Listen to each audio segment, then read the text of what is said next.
So it's my heart that people of faith, wherever we find ourselves, understand that collectively we have the moral authority to make demands upon systems and say, this is not okay. This is what our kids need. This is what we're coming for.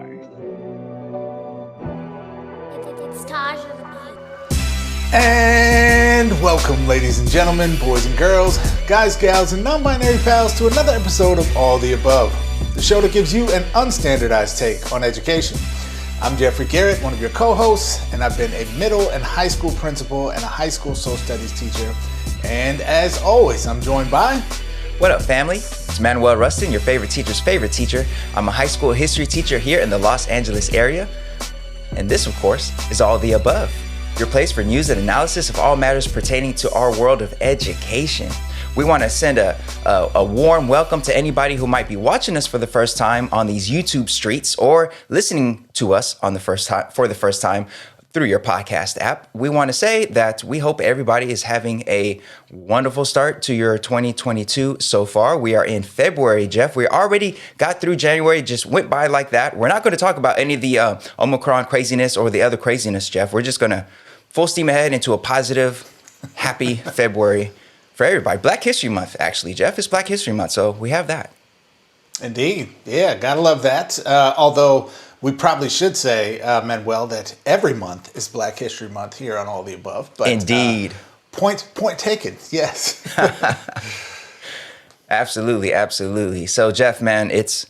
we've had a string of super dope episodes, and anybody who's joining us for the first time knows that we only bring the really super dope guests onto our show because, as Jeff said at the start of this, we like to bring an unstandardized take on education, and that unstandardized part is where we are reflective of and centering voices that have for far too long been marginalized and left out of conversations around education. And today's guest, wow, Jeff, we got a guest that I'm very excited about, partly because this guest is a big time fan of the show. I believe this guest has been listening to the show for quite a while, Jeff. So what's on the agenda for today? Well, Manuel, as usual, we got a good one for everybody, and I am particularly both curious and excited about today's guest. We have a wonderful person coming on by the name of Zakiya Jackson, who is the president of a nonprofit called the Expectations Project, based out of Washington, D.C. And they are an organization that I think is fairly unique on the national landscape. They are an organization, a collective of people interested in educational equity, but rooted in a faith-based interest in educational equity and outcomes and serving the needs of marginalized youth. And I think often when we talk about the kind of role of religion in school, we tend to think mostly about, what gets covered, I guess, more broadly in the media, which is more the kind of right-wing, evangelical, privatized school sort of lens on education. I think we're going to have a different type of conversation today, which is one that, honestly, I don't know if I've ever really had with someone in this way before. So I'm very excited to kind of learn a bit and hear a bit from today's guest, Zakiya Jackson from the Expectations Project. It's going to be fascinating. You definitely don't want to miss it. Yeah, sounds dope. Can't wait. But up first, folks, we have our Do Now. That's where we take a look at recent news and headlines in the world of education. That's coming up next. Stay tuned.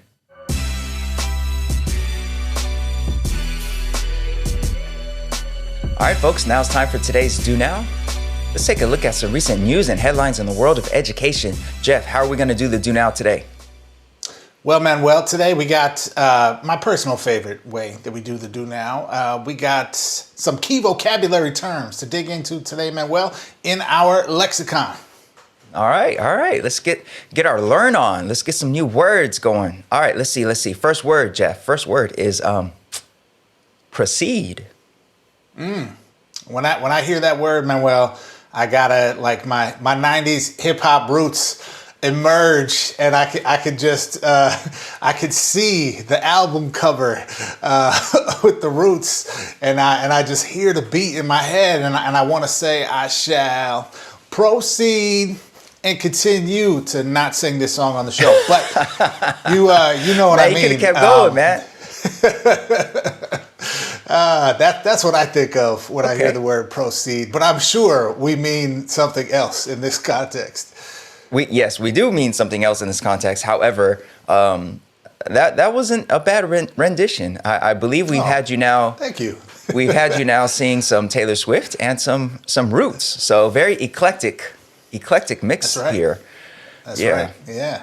All right. So proceed. This lexicon term is in reference to the fact that we are not going to cancel student loan debt. In fact, we are going to proceed business as usual with going into debt and then offering small little help here and there to help folks, quote unquote, afford college. And this is in reference to a new program that was recently announced in California.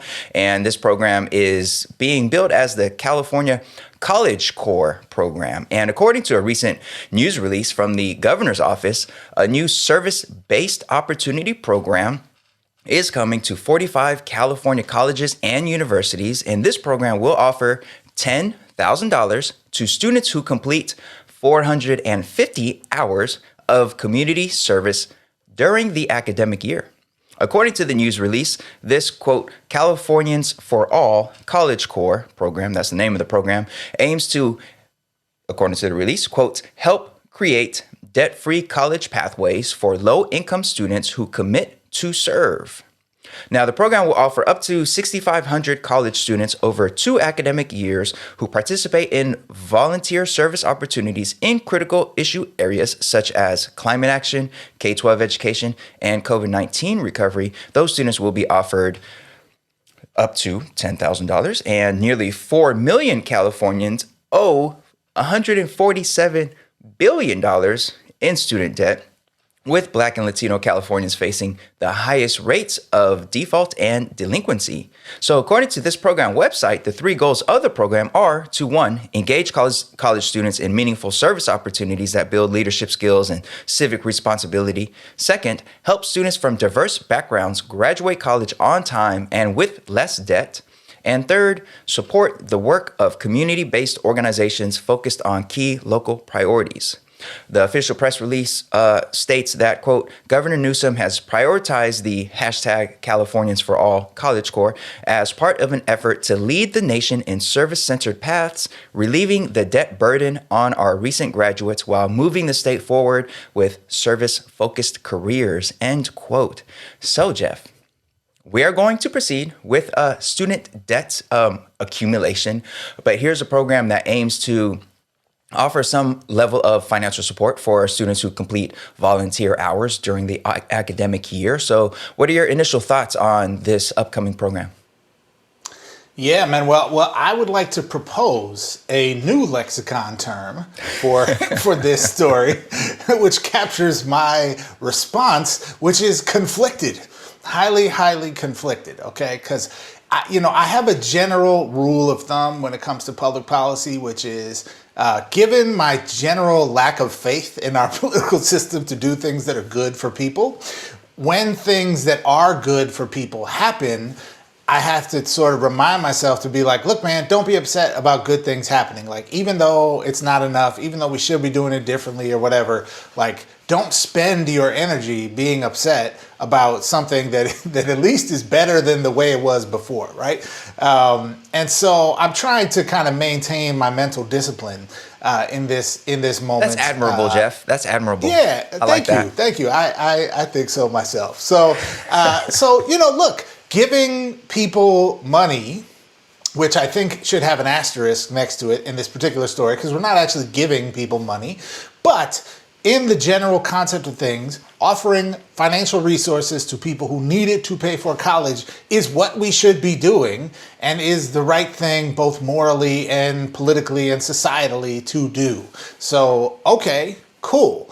Now, other side of the coin here, we're not giving this money to folks, as honestly I think we should. We are effectively employing people, even though, of course they're, legally structuring this as, sort of a stipend that comes in exchange for some volunteer work. But effectively, what we're doing is employing people to do, a few hundred hours of community service in exchange for financial resources, right? Now, I actually think this model, if it were to be dramatically expanded, something like a, like National Civil Service Corps that says like, hey, people should all do some civil service in their life in order to, contribute to society, have different, like job experiences, travel some, other kinds of things like that, and for which they would be employed, receive,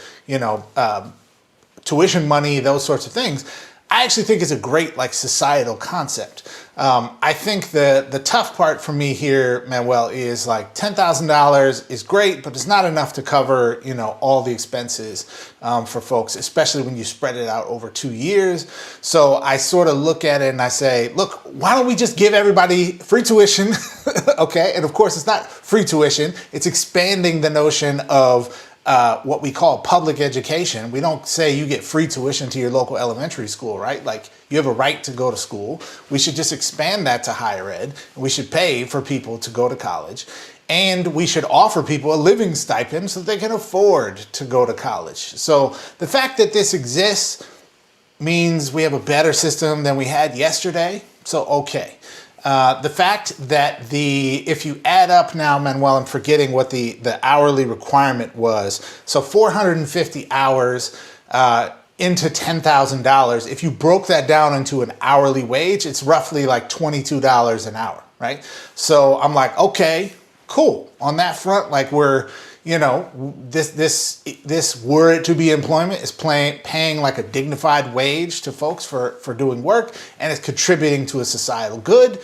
So, okay, great. And I'm like, why don't we just give everybody like fully subsidized tuition and a living stipend and not necessarily have to require all these special, we only have it for this many number of people and you have to apply and all this stuff. Yeah. Like everybody should have access to this kind of stuff. So, I'm conflicted, but I'm going to focus on trying to be happy. What do you think, man? That's a great goal for 2022. Focus on trying to be happy. Emphasis on the trying to. Now, yeah, I similar to you, I guess you could say conflicted. I could only assume there's some really well-meaning folks behind this. I don't know where this idea originated, but I'm sure at least some of the folks, hopefully all of the folks, but the people behind this are meaning to do good, and they come into it hoping to find some kind of way to support folks, especially as it says, Black and brown folks across California to afford college or to not accumulate as much debt. So I don't want to slam it in considering that they're probably well-intentioned. It does remind me of sort of like a FDR style New Deal era type of program.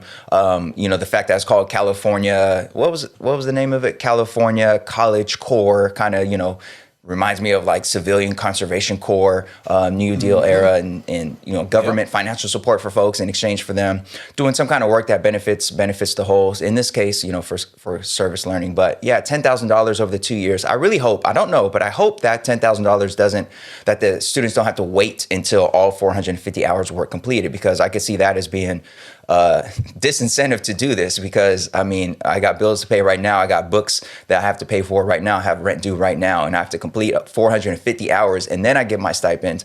That sounds not like a great idea. So I hope that's not the way it works, although it might.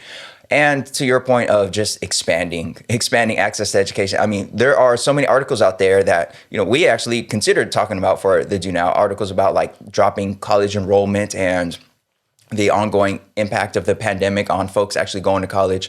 The fear is that like folks aren't going to be pursuing college because of the disruption that this pandemic has caused and whatever else. So if that's the case, then we're still under this belief then that college is an investment that people do need to go for the betterment of our society and our economy and all these other things. So if that's the case, let's do more than just offer 10 grand in stipend in exchange for 450 service hours like this.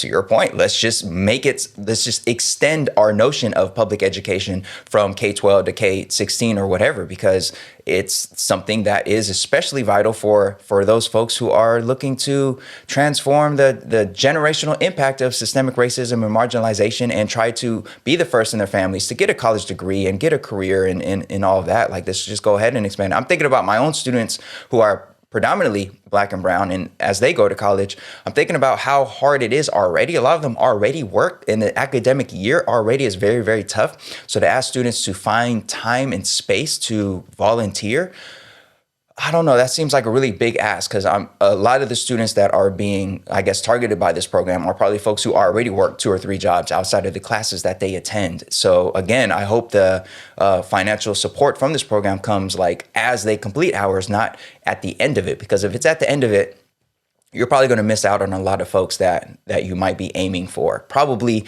the folks who could afford to wait to the end of the academic year to get their stipend are folks who maybe don't have to be working a job right now and maybe have the liberty to volunteer hours and collect the payment later on versus right now. So I do question that, but I guess it's a decent idea, but I just hate that we are proceeding with business as usual when it comes to this idea of, oh yeah, college is expensive and folks will be accumulating debt.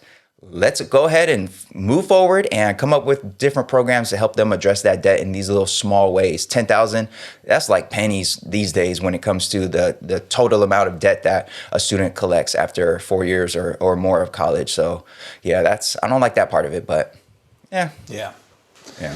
Yeah, all of that, I think, rings true, Manuel, in my head. And it reminds me actually a little bit of one of the kind of constructs that Dr. Bettina Love has, certainly helped us think much more clearly about nationally about issues of educational inequity. I think she's speaking most specifically about the K-12 system. But, this idea that we set up these kind of guardrails or like these systems within the larger education system that sort of measure how folks cope with structural oppression, right? And then reward people for responding successfully to quote unquote, beat the odds, right? And then pat ourselves on the back for those folks existing within this larger oppressive system. And I'm like, this is in its own way, right? Like a sort of inverse version of that at the higher ed level, right? Which is like, we know that college is financially crushing for many people and totally inaccessible to some, financially totally destabilizing to others. We know that, your prospects for many careers of earning a good living after finishing with your bachelor's degree are declining, right? Your wages are stagnant. The cost of living is skyrocketing, especially in places here like Los Angeles, where like it's just a largely unaffordable city to live in for people, even in many professional jobs, right? Without having roommates and, living in a tiny apartment and that kind of thing. So, we in a classically American way set up this system to sort of like make it seem like we're doing, great stuff and kind of like, yeah, we're going to have these people who got this stipend and they're going to have a little less debt. And isn't that great? And let's pat ourselves on the back. And it's like, why don't we just fix the problem? Why don't we just fix the problem? So, yeah, cool. Glad this is happening. It's better we put our money into this than other things. And also, like, let's fix problems. Yeah. I can't argue with that. Yes.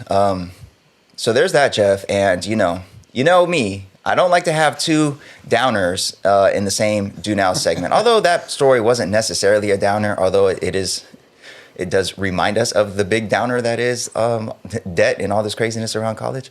So let's have a story, this next one, please, that is uplifting and leads us forward into a humanizing community of folks who look out for each other and care for each other.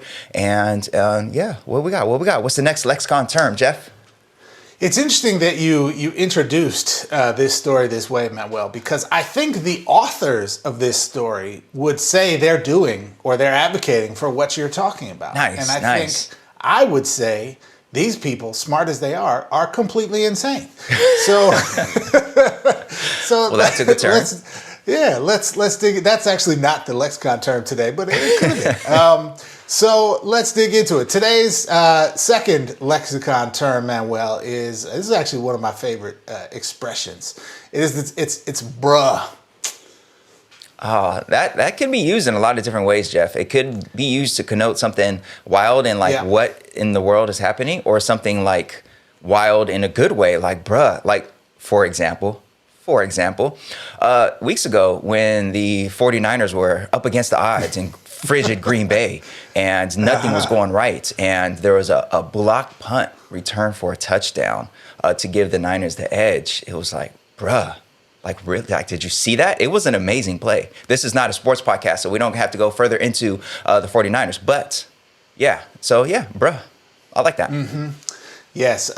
Did y'all see what he just did there, weaving his 49ers into our education show? It was a natural space for me to 49ers. I believe that's what we call a non sequitur.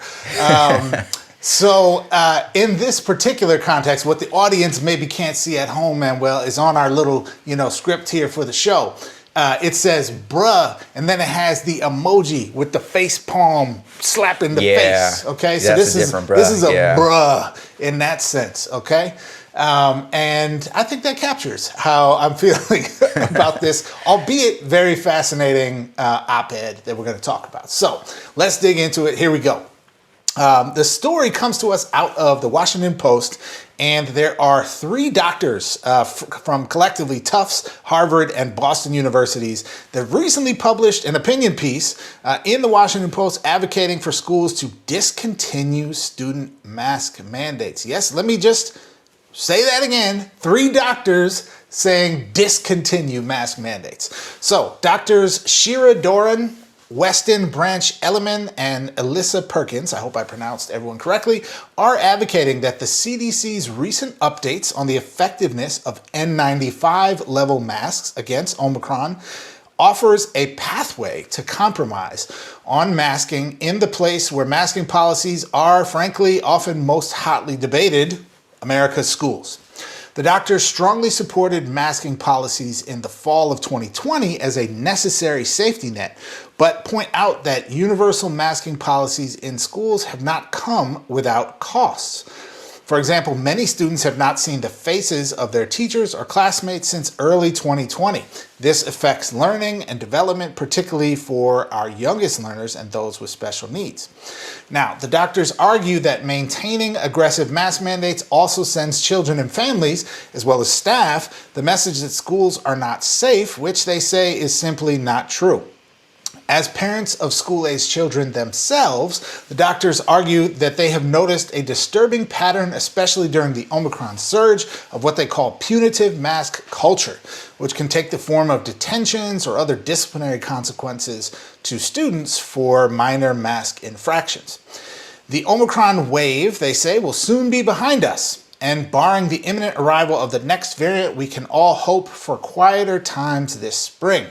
They urge public health and school officials to educate communities on one-way masking, emphasizing, quote, personal choice regarding self-protection and supporting those who choose to remain masked, end quote. Now, the doctors say it's time for us to stop worrying about what others are doing and start focusing on protecting ourselves. We have many tools available to us today that we didn't have 2 years ago at the start of the pandemic, and our policies should shift to reflect those advances. Now, Dr. Rustin, I should probably point out, you are Dr. Rustin. That is not Dr. Rustin, MD. That is Dr. Rustin, EDD. Indeed. And as I think everyone knows, I am not Dr. Garrett. I am master's degree Garrett, however you say that. Neither of us are medical doctors. We do not study infectious disease as these 3 doctors do. We are educators with intelligence and common sense who are going to respond to these 3 health professionals' take on the issue of masking in schools. And Dr. Rustin, I pass it to you to bestow your wisdom upon us.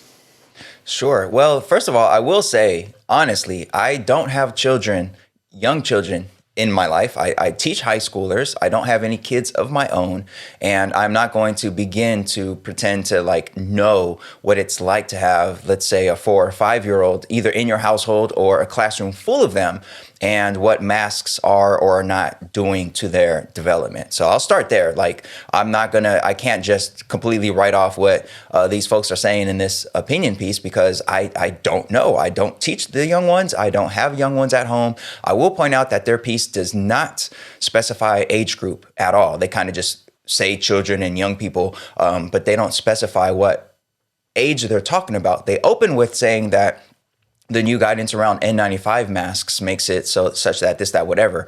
I thought I heard something about like, not in this article, but when that guidance came out, I thought I heard something about like the age range that N95 masks like work at. Like, I think there's something about like you have to have special ones for like the really young kids, because the standard N95s that we adults wear don't fit right for little ones. But in any case, they didn't specify anything like that in the article. I will say, one thing that really disturbs me about this, though, is that this is an opinion piece, and I can't emphasize that enough. Yes, these 3 or 4 authors, I forget the number, yes, they are medical experts, and they come from really like high regarded universities and places of work, but this is an opinion piece. They are not presenting research around any of this. They are not. Like, so I am not I don't study infectious diseases. I don't research it. I don't do anything like that. I know that these folks know a lot more about it than I do, but they're not presenting any research here. There are a lot of links in this piece, and you click on the link and it takes you to isolated cases, a whole lot of just like anecdotal evidence, especially when they're talking about the impact that masks have on young people being either punished and given detentions and stuff like that for not wearing their mask right. There's a link to like an incident at some school where that happened, or students being forced to like keep their masks on tightly and try to eat lunch at the same time. Like, there's a link to an anecdotal piece on that.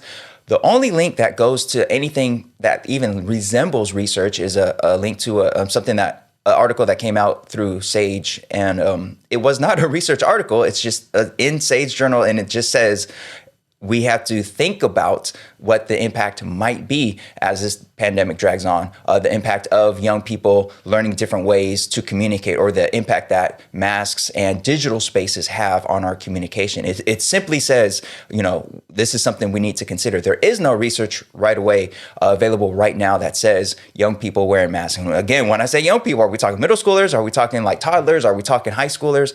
There's no research right now that these folks are pointing to in this article that say masks are doing that much damage. What they don't talk about is, in addition to that, is the damage that's done when you want your young one to wear a mask because of the situations in your own household, and those young ones who do show up with masks at places that are mask optional, the amount of bullying that they might receive, the amount of comments that they might get from adults and teachers and classmates about like them wearing a mask. And, my daddy said that if you're wearing a mask, that means you're scared, huh? This and that, whatever. They don't talk about that impact. They just leave that out.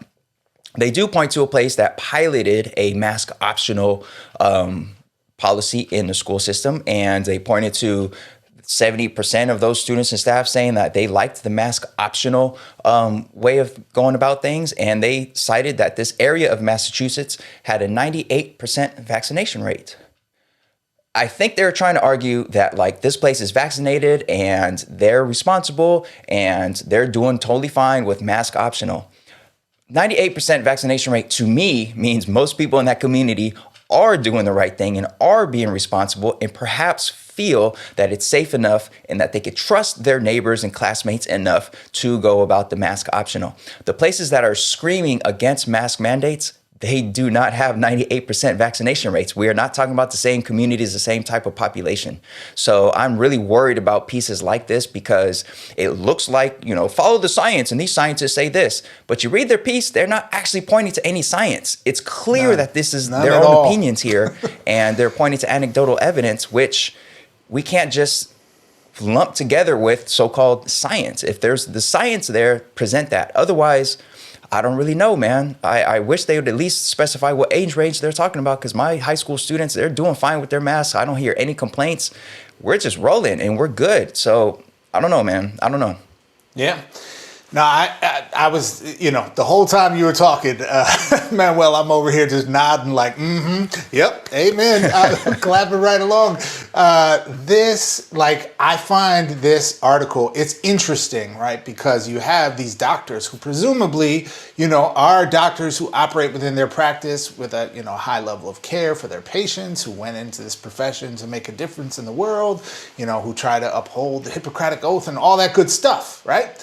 Offering up a policy suggestion and offering up ammunition to folks who are resisting good public health policy around COVID mitigation strategies and vaccination and that sort of thing. They're offering them ammunition to do stuff that we simply know for a fact is reckless, harmless, and getting lots and lots of people sick, not to mention completely overstressing our healthcare systems right now, right? And have for the last 2 years. So everything you said, 100%, correct. They're not citing science. They are, they're not specifying age ranges. The most unvaccinated population that we have in our country is children under 5, half of whom, right, are in school, or more than half of whom are in school if you extend that to daycare setting, centers as well. And we know that our youngest kids already have the toughest time with masking, of course, anyways. So I find this to be surprisingly problematic, right? From the standpoint that it is not offering data to say that masks don't work. What they're saying is we see a political solution here that we can use because the CDC has said that N95 masks offer you a high degree of protection against Omicron. I'm like, first of all, that ain't new news. We've known that. N95 masks offer healthcare professionals a high degree of protection against all the strains of COVID, right? And have since the beginning, which is why doctors who spend all day around COVID patients aren't all getting COVID, right? Now, what do we also know about N95 masks, Manuel? We know that fit is by far a huge variable in terms of determining the effectiveness of the mask. What do we also know about N95 masks that people are wearing walking around the street, Manuel? They're made in this one-size-fits-all way. Most of them are not particularly adjustable. People are not trained necessarily in how to wear them effectively. And it's very difficult, particularly when you're in a setting at school where you can't escape being around groups of people and you have to drink and eat throughout the course of the day. You literally can't wear the thing all day long, right? So to put out there this policy suggestion that says, you know what, we're going to take a sort of Ayn Rand libertarian approach on public health and just say, hey, if you're a person who believes in science and wants to protect yourself and not kill grandma at home, you can wear an N95 mask and that way you're protected, right? While these other people are out here just willy-nilly spreading COVID and causing new variants and maybe having to make you get another booster along with your grandma, right? This is crazy talk, dude. I'm sorry. This is just wildly irresponsible, in my perspective, coming from healthcare professionals. And I get maybe they're fatigued. Maybe they got some COVID fatigue in this too, and they just want solutions. But this ain't it, man. This idea that schools should drop mask mandates, this is true crazy talk. No one should listen to these doctors in this article, at least. If you're at the hospital at Tufts, maybe you should listen to these doctors. But certainly not when it comes to school policy. This is at best putting a huge gamble on the health and welfare of our young people for no reason. We don't have to do it this way, and mask mandates are not the end of the world, and they're largely going okay. And so why would we do this, Manuel? I don't get it, man. It's crazy to me. Yeah, and I've largely, I guess, tuned out a lot of the recent debates around masks and, quote unquote, open schools or not, whatever, because there's just so much. So I didn't come across this until you shared it. I imagine this is a type of piece that probably did big numbers in the anti-mask, anti-vax, open schools crowd. I imagine this is exactly the type of piece. I think you used the word or the phrase giving them ammunition. I think this is exactly what that did, because here's a piece by doctors and scientists it's an opinion piece, and it says exactly what they want, which is like, just don't make us wear masks anymore. And I just imagine this did big numbers, which I feel is rather dangerous and irresponsible to have an opinion piece presented by doctors or physicians and list all their credentials, but then allow this piece to go through without any actual science being cited inside of it. I think that's really problematic. I understand everyone has an opinion on this, and I understand some folks at home, they have their own kids, and their kids might be having challenges with these masks, and others might not be. And seeing something that's presented by scientists with these degrees that they have, like Harvard and all this stuff, it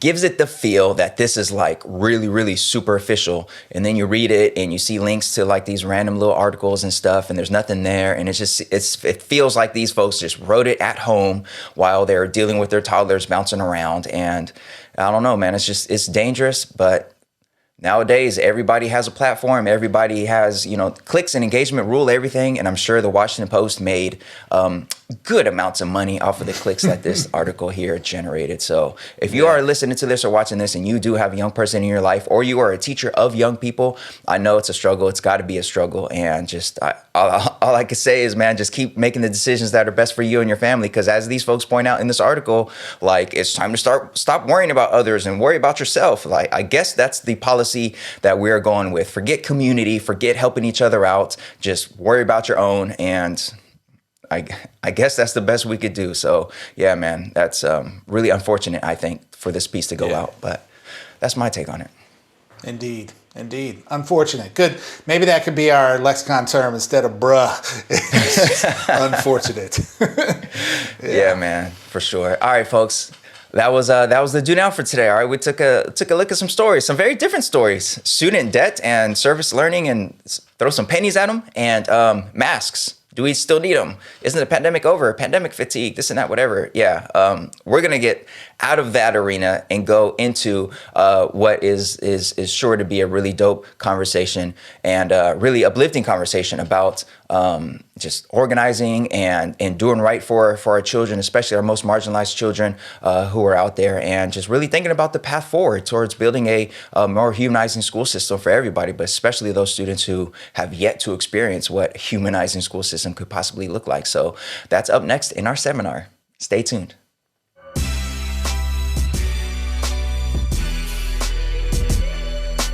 Hey folks, thanks so much for tuning in to All the Above. We really appreciate you. And as you know, All the Above is a small operation. It's just me and just Manuel, that's it. We have no sponsorships, which means we are totally dependent on our amazing audience to help support the show.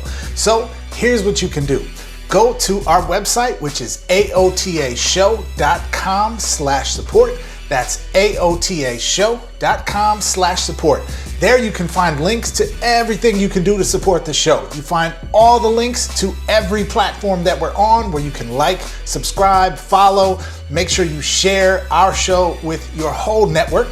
Also, you can donate there. We are on Venmo. We're on Cash App, and most importantly, you can find the link to our Anchor page where you can become a monthly patron. Even a small donation once a month will make a huge difference in helping us continue to produce the show. Lastly, you can find there the link to get your flyest, best, latest, all the above show merch. Okay, all you gotta do is go to aotashow.com/support. Thanks, enjoy the rest of the show.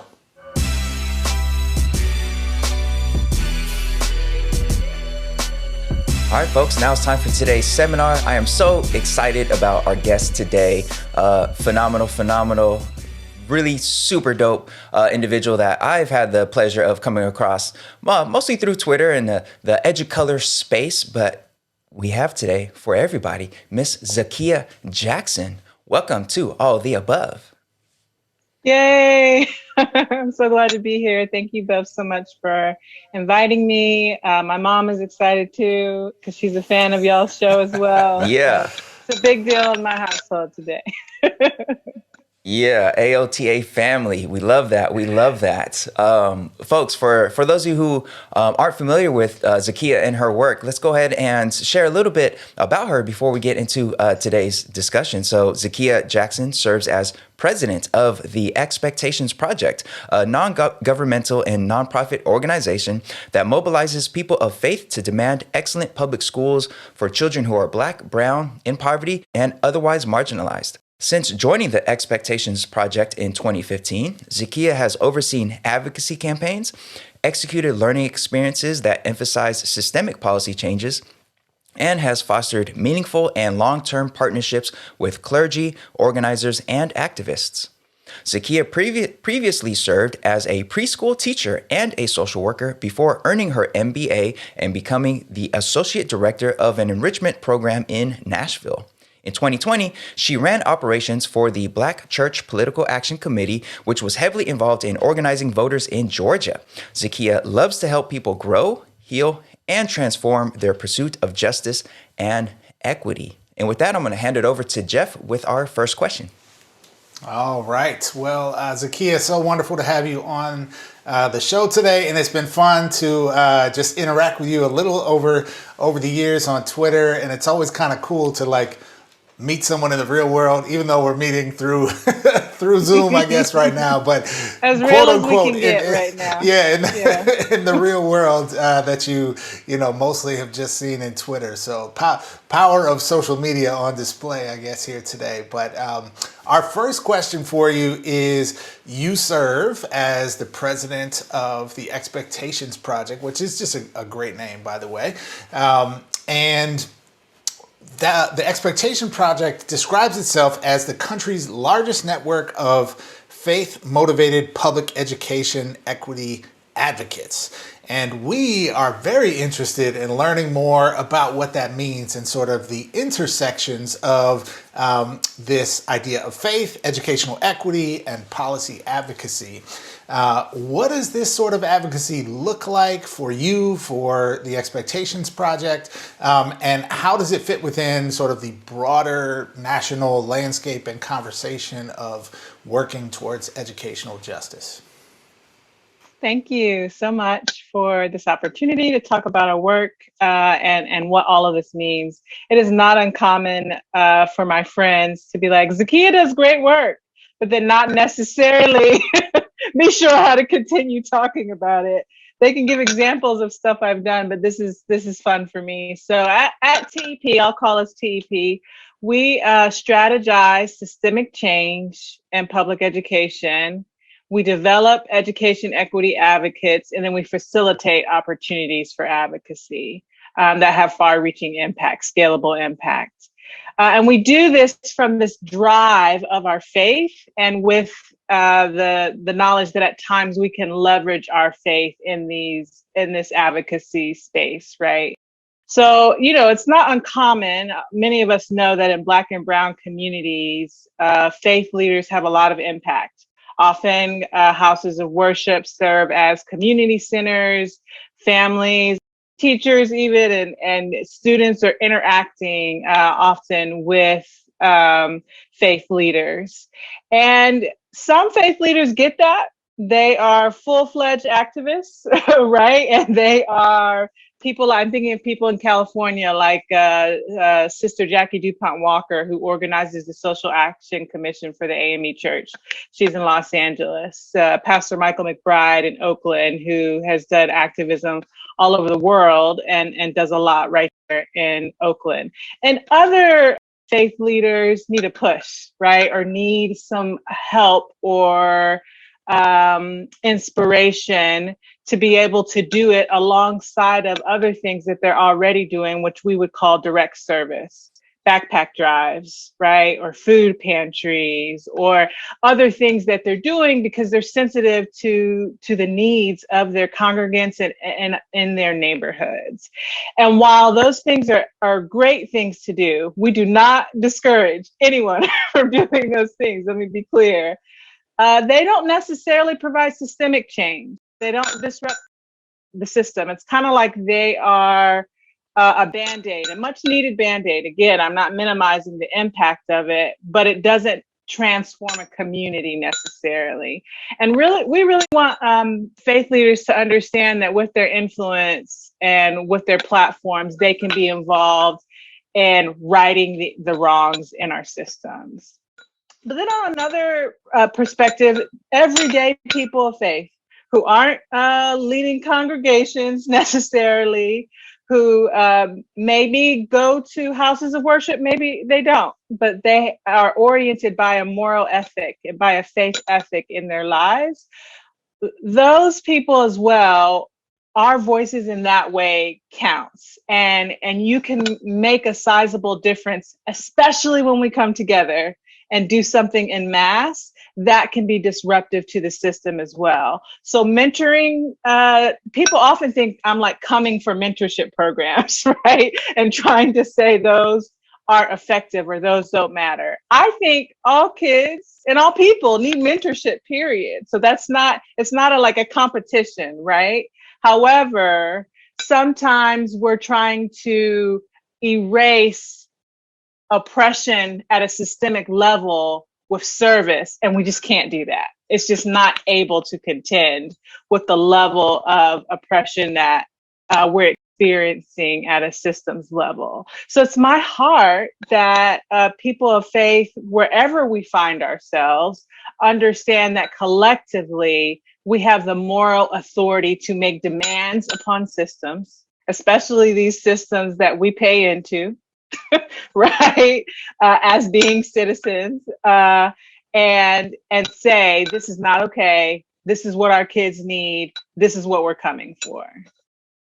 All right. I love that. I love that. It actually reminds me of some of the work out of UCLA. Daniel Solarzano, he's talked about transformational resistance and how not all ways of action against systemic oppression lead to that sort of systemic change that we need. So yeah, mentorship, definitely want to encourage that and all that. But then there's the systemic change that needs to be had so that we don't have to rely necessarily on service to survive the system and get through. But a lot of times in education circles, when we talk about faith-based organizing or anything related to faith and the education system, a lot of times that immediately leads folks to think about, well, you know, is that the type of organizing where folks are saying that they don't want to be having their kids exposed to evolution in schools, and we don't want kids to be taught about sex ed in schools. A lot of the faith-based organizing around education is around that type of like, we need prayer in schools, and we need to have creationism in science classes and all of that. So we're curious if you could explain a little bit about how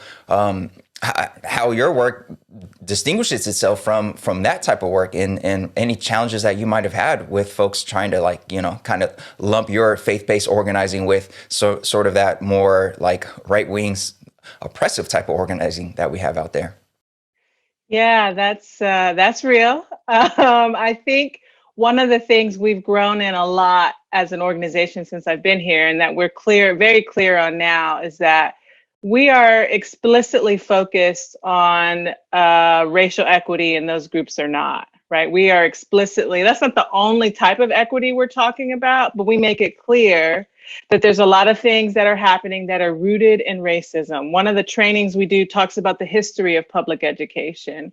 And actually where some of that conservatism is rooted in was a cover for a racist desire to separate and not have to be, for white children to not have to be schooled with Black children and brown children, and California early on Chinese children, right? And so I think that explicitness is just part of what goes hand in hand with our work. And I mentioned this, but I'll say it again. Often conservative political movements use controversial topics for political control that aren't actually about the topic itself. So we see that happening with the critical race theory bans presently. That's also where the hysteria over Roe v. Wade back in the 70s was rooted in. It wasn't actually about abortion. It was about controlling a political base of people. And so I think being honest about that is hard sometimes, but it also is what it is. And there's a lot of papers, there's a lot of evidence, there's a lot of history to support that. And just naming the heart and the root of so many things that are going on politically. A story to that end. One time I spoke at a Christian conference with quite a few religiously conservative attendees. It was a spectrum. Not everyone was, but quite a few were conservative. And in this workshop I was doing, I spoke about the importance of advocacy and how even a faith witness, if you will, for Christians to Jesus includes disrupting and changing systems. You can see evidence for that, like textually in the Bible over and over again. So afterwards, one of the attendees came up to me and was kind of like, so I hear what you're saying, but isn't the most important thing that kids in public school know Jesus? And in my mind, I was like, girl, what are you talking about? I did not say that to her. Professionally, I responded and said, I used to work every day in public schools. And before school started, I would pray for my students. Furthermore, many of the other teachers were people of faith in my school, many Christians, some of other religions. There's still plenty of faith and faithfulness in schools, right? But also students. Students come from a variety of backgrounds. It was kind of like I said to her, I hate to break it to you, sis, but Jesus is already there. Like this is not the thing, right? And so I'm not a fan of this idea that one group holds Jesus, and if everyone else gets their concept of Jesus, everything will be okay.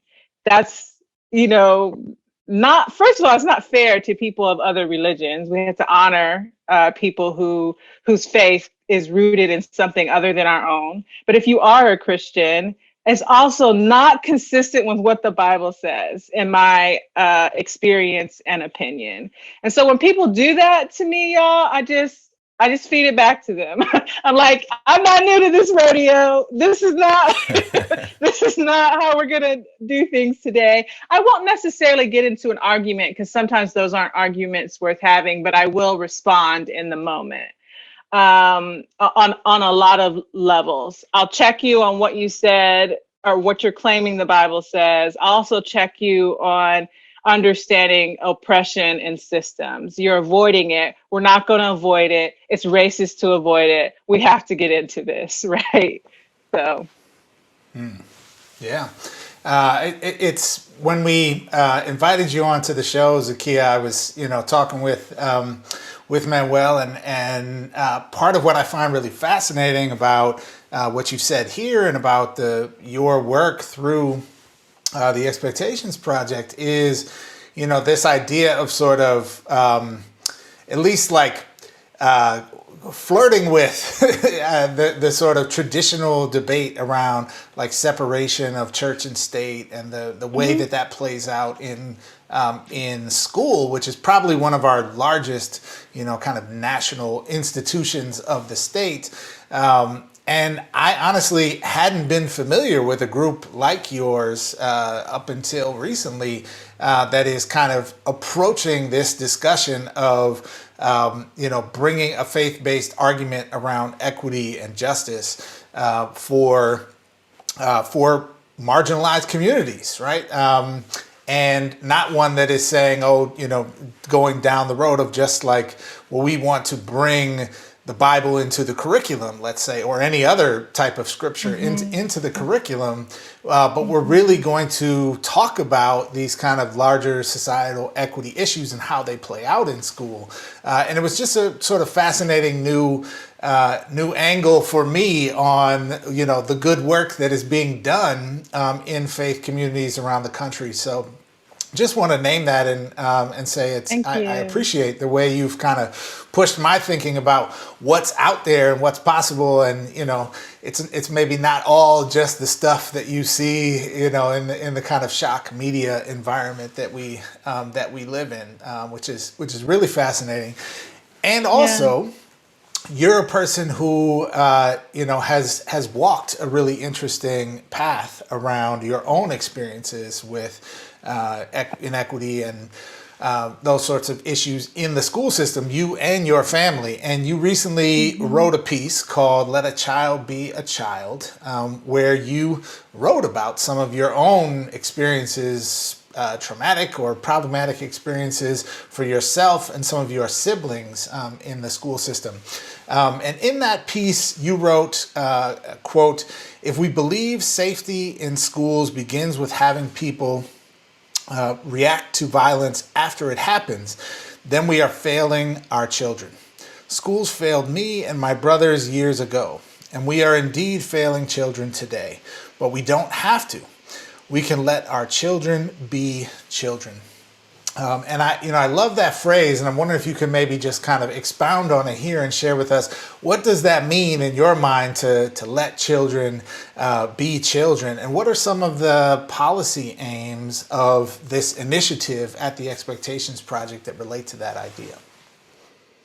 Well, thank you so much, both of you, for reading my blog. I really appreciate it, and giving me a chance to talk about this new campaign that we're doing. And I was a preschool teacher. I was also a social worker, and a lot of my classroom experience was as a full-time social worker in a classroom at an alternative school. So early on, I got to experience and be involved in the intersections of mental health in school, right? And one of the things I took from that, though I didn't have words for it till much later in my career, is, I'll be a little colloquial here, but wow, it's really whack, the stuff we're expecting kids to be able to do when they're hurting, right? Furthermore, adults don't do very well when we're traumatized, but we're expecting children who have been abused, hurt, or maybe haven't been physically traumatized, but there's all sorts of trauma, right? Maybe even just being in a specific school with a specific teacher, as I referenced in my own experience in that blog, can be traumatizing, right?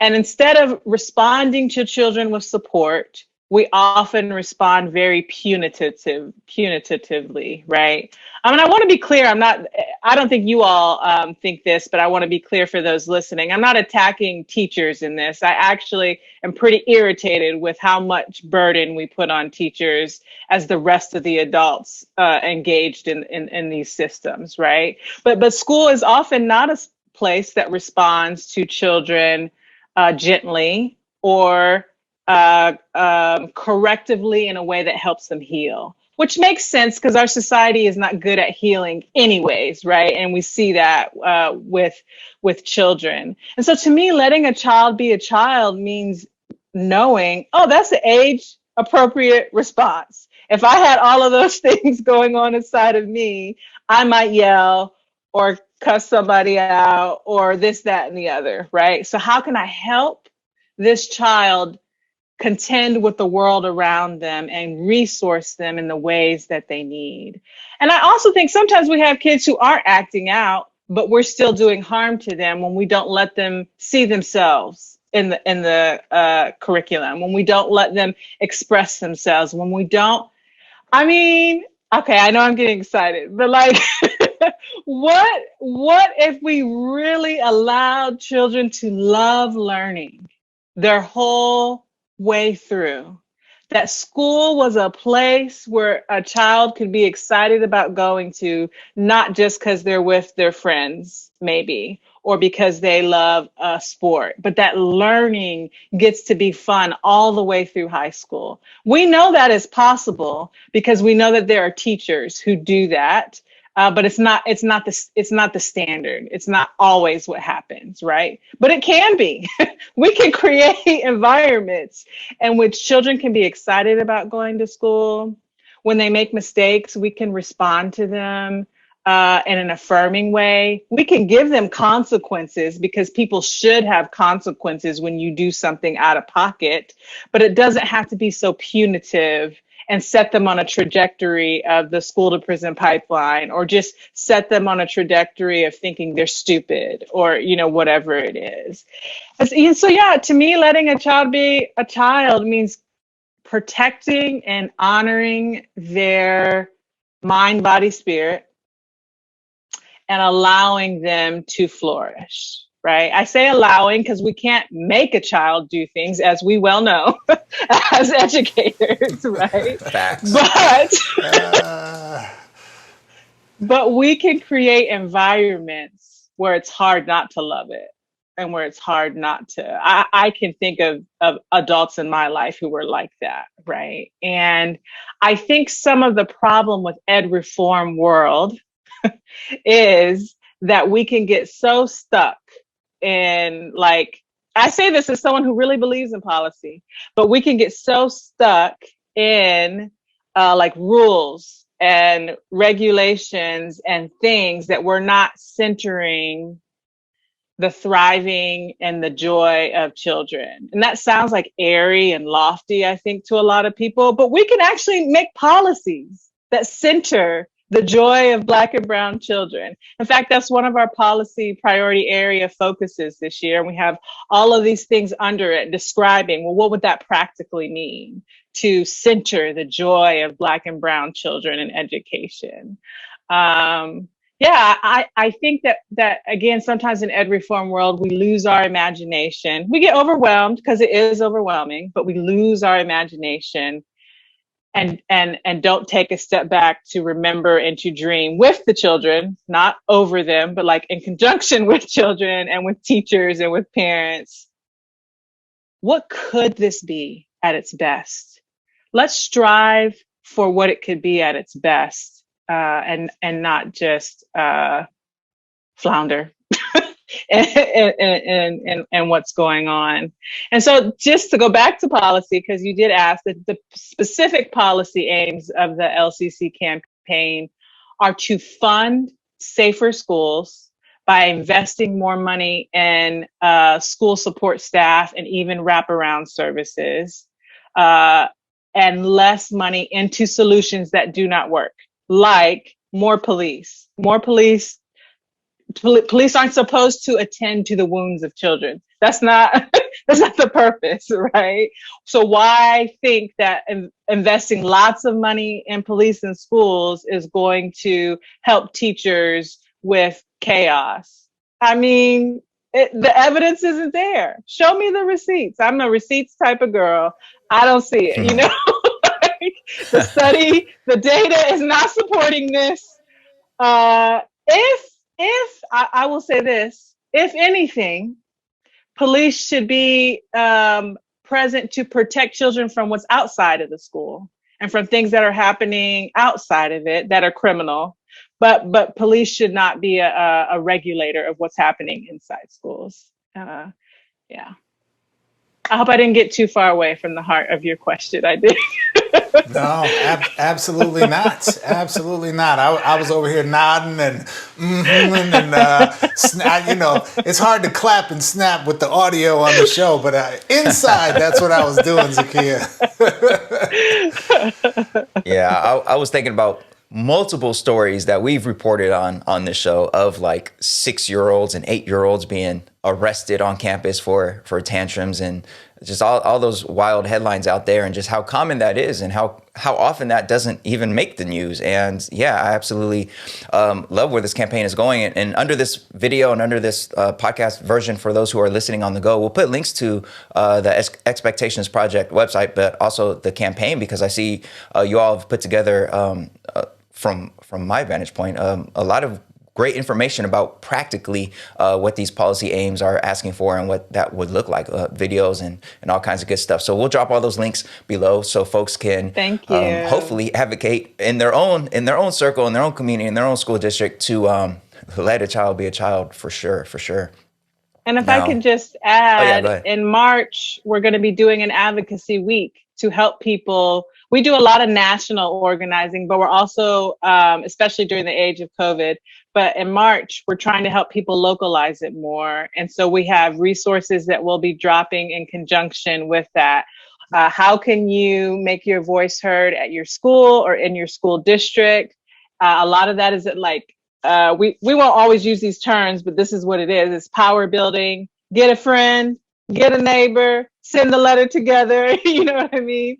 So we really want to help people pursue these these changes for our systems together. And we think a lot of people want to do it. We're not targeting the people who don't want to help. That's not a good use of our time. Somebody else might be, and that's fine. But we think there are a lot of people of goodwill who care, who want to not see things continue to dissolve the way they are, and we're here to help. I love that. I love that. And speaking of school boards and local organizing, now you have a fantastic background in organizing, and we definitely want to get your thoughts on the real, I guess, pronounced and largely successful organizing that we've seen across the nation in local context and state and national context, organizing against talking about race, against diverse curriculum, quote unquote, organizing to ban books, organizing to ban so-called critical race theory and 1619 project. And we've seen efforts across the nation in various states to really become fascist in the presentation of curriculum to young ones and to outlaw curriculum and concepts and discussions that might cause quote unquote discomfort for white students. And we want to get your thoughts on this right wing organizing that we're seeing, because from our vantage point, it looks like it's been largely successful, and it just continues to steamroll through school boards and through districts and through states. And we want to get your thoughts on that, and certainly any thoughts that you have about how education leaders and teachers should respond to these latest attacks from the right. Yeah. I'll start by being a little bit repetitive and say that these conservative groups are highly organized, and they've been planning for a long time. It didn't actually just pop out of nowhere. We're made to feel like it did, right? But they have been planning for a while. And let's see, I think maybe summer of 2020, these things are blurring. It's so much going on. But I won't name names today. We may get to a place where I will, but today I won't. But there was a conservative operative who started vocally organizing for what we have experiencing right now. And again, this was an opportunity to organize a conservative voting bloc and a conservative base, and to maintain political power and control. So it's about the issue, but it's also not about the issue of, can we talk about race in schools at the same time? I think it's important for people to understand that, who are trying to resist, because sometimes we can get lost in thinking we need to kumbaya people through something and hold their hands and really see that I'm a really nice Black lady and I don't hate white people and, this sort of thing. And I'm not saying there's no place for relationship building across different political spectrums and ideologies, but that is, I need us to let go of that as our primary political strategy, is what I'm trying to say, right? It's a distraction meant to keep us from targeting the heart of what is happening, right? And getting to the core. The core is what is happening is that lots of people are being politically manipulated. I'm not saying they don't want to do what they're doing, but there's strategy behind it. We also have to be strategic. We don't have to be manipulative, but we have to be deeply strategic in how we respond as leaders, if you will, in this work. And then we have to provide opportunities that aren't deeply overwhelming for lots of people to get involved, right? So we do a lot of, we do a lot of helping people understand. You mentioned this earlier, Jeffrey, the separation of church and state. We do a lot of training to help clergy and other folks understand you absolutely may, as a clergy person, participate in advocacy. You absolutely, as a person of faith, can do this and not jeopardize your 501c3. Now, if you want to lobby, that's different. And there are some regulations around lobbying, and we'll tell you that too, to make it easy for you to know how and when you can engage, right? So a lot of political education for people who are leading. And then for people who are not necessarily leading the organizing, we still don't know when leaders will rise up, as our students have taught us, because they will say, we're about tired of this and we're going to do something now, right? We think that's great. But we've got to give opportunities for people to make their voice heard and do it in mass. And that's what I think nonprofits and community leaders need to do more of, right? I think for people who are in the classroom, in their districts, like you all, I think what I hope for you, I say this because I'm very sensitive to how swamped you all are and in survival mode in your classrooms right now, right?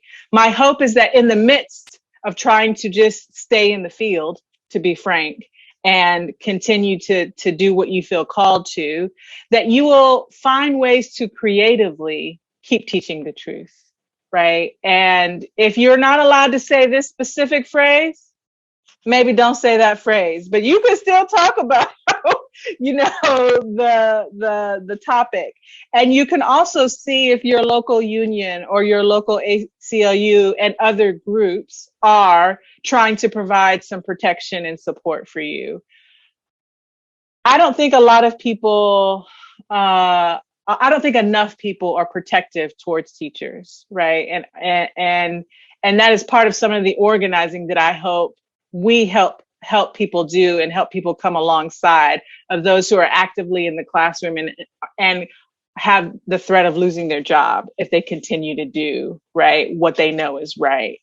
I know this is a little different, but in terms of thinking about district leaders, I think that district leaders who want to resist this need to consider partnering with groups like Stand for Children, with other organizing-based groups like Live Free. That's the organization that Pastor Mike up in Oakland works with, so that you can have help with the political strategy around what's going on. I don't presume, but I don't know. But I presume that a lot of district leaders and teachers don't necessarily have the bandwidth to lead a political revolution. But if someone else is,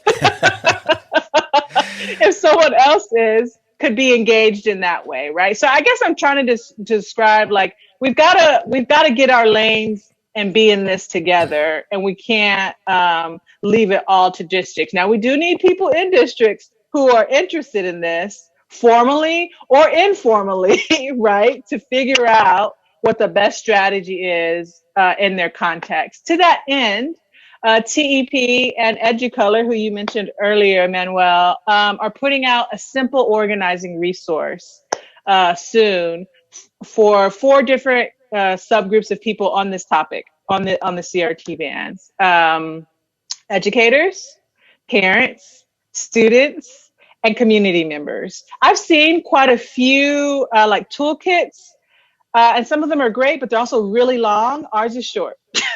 Nice. Yeah.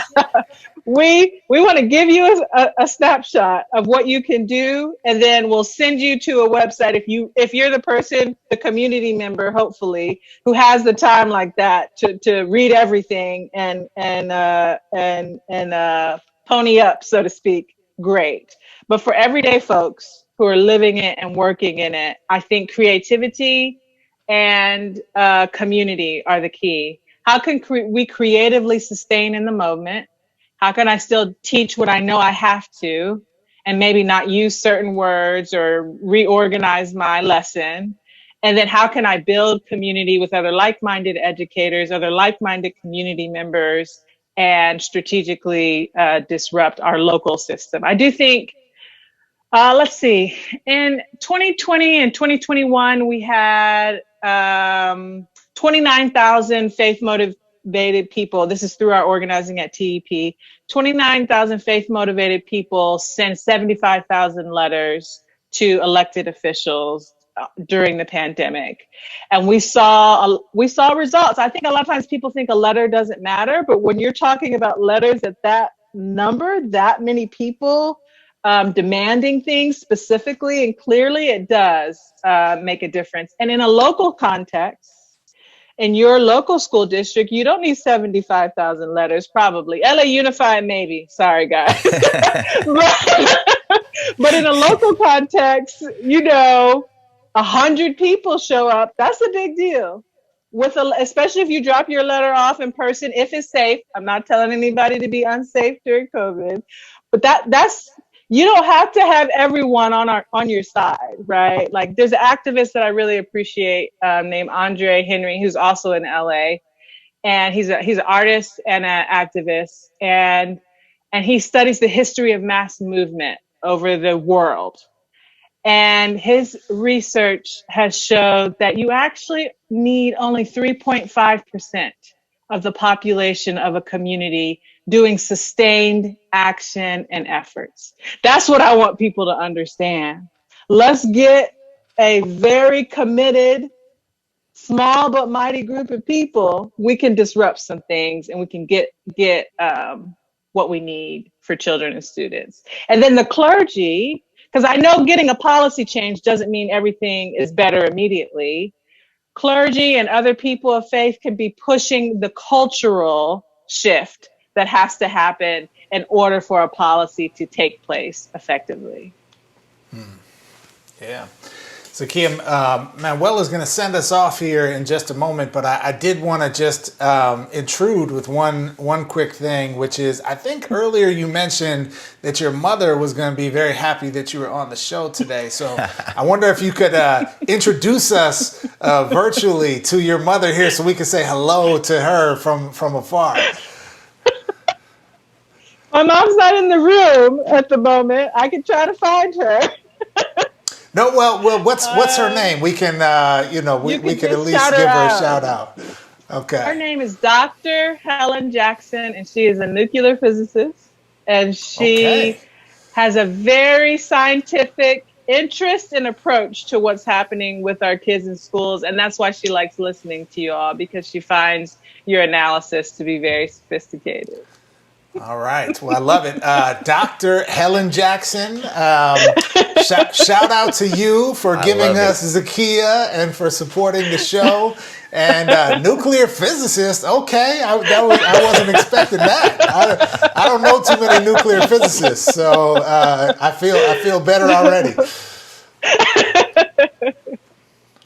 Yeah, absolutely. Actually, earlier in this episode, one of the Do Now stories was about some doctors up in the Harvard area, and we clarified that I am Dr. Rustin, but I'm nowhere near that kind of doctor, and certainly nuclear physicist. Damn, that's what I'm talking about. Nice. It's pretty dope. She stays on me. Zakiya, have you done something about this yet? Did you hear what happened in the schools? I'm trying, Mom. I'm trying to keep up. Mm-hmm. Yeah. I love it. Shout out to the AOTA fam all over the place. I love it. Well, this has been a wonderful conversation, Zakiya. Thank you so much for joining us and sharing your brilliance and your dopeness with us. Folks, check out the links below, Expectations Project, and we'll link Educolor also, and a whole bunch of links, man. Just check out all those links down there. Hopefully, we'll guide you to some really dope resources that'll help you in your local context for sure. So, yeah, that about does it for today's seminar. Up next, we'll have our class dismissed, where we like to highlight and shout out folks doing wonderful things in the world of education. Stay tuned.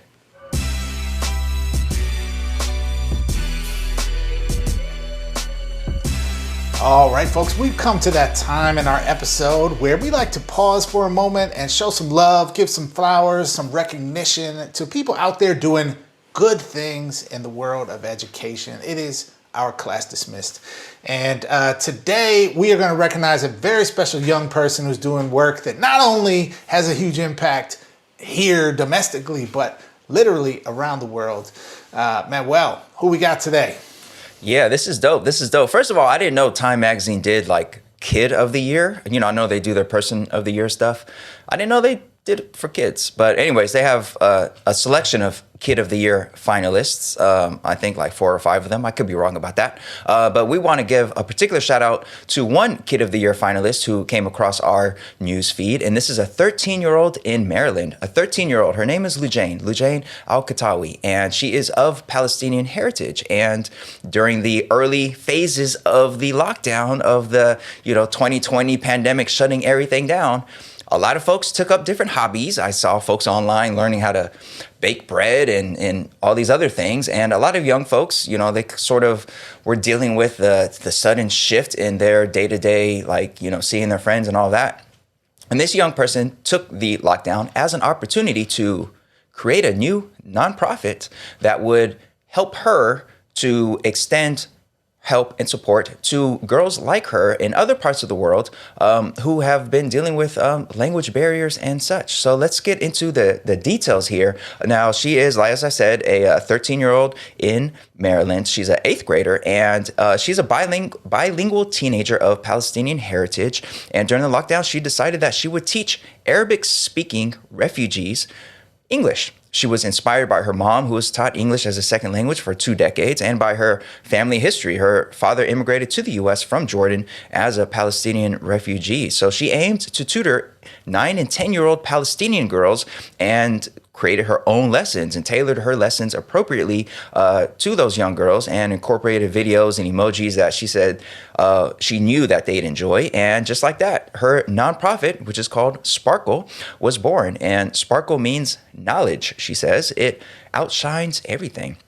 So every Friday for 6 months during the pandemic, Lujain would finish her week of remote school and get to work preparing 30-minute beginner's English classes. And every Saturday, she'd spend her mornings on Zoom, beaming the lessons and her infectious personality 6,000 miles across the world to groups of schoolgirls in Jordan. Now, Jeff, I just thought that was super dope because I don't know what you were doing in 8th grade, but I certainly was not thinking about how I could help out kids on the other side of the globe, particularly kids in refugee camps and dealing with all kinds of just disruptions in their own growth and development. So, this is dope.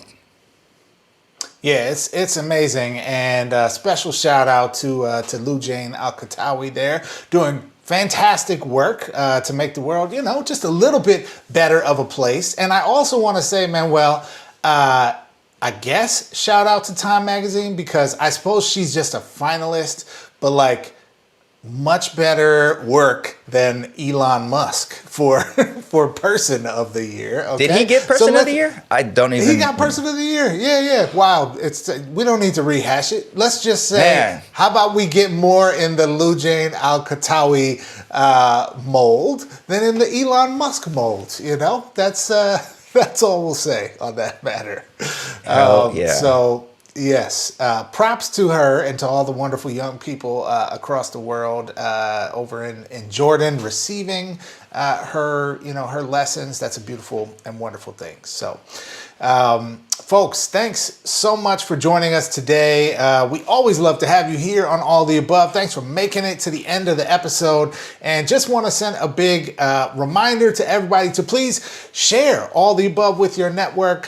Folks can find us on YouTube, find us on Facebook and Twitter. We are at AOTA Show. Links to all of our content, of course, is on our website, which is aotashow.com. And you can also find us on Anchor with the links to our audio on every single podcast app, basically, that's out there. So please do like us, subscribe, give a 5-star review. All of that helps. Thanks so much for joining us today. We'll see you next time. Yeah.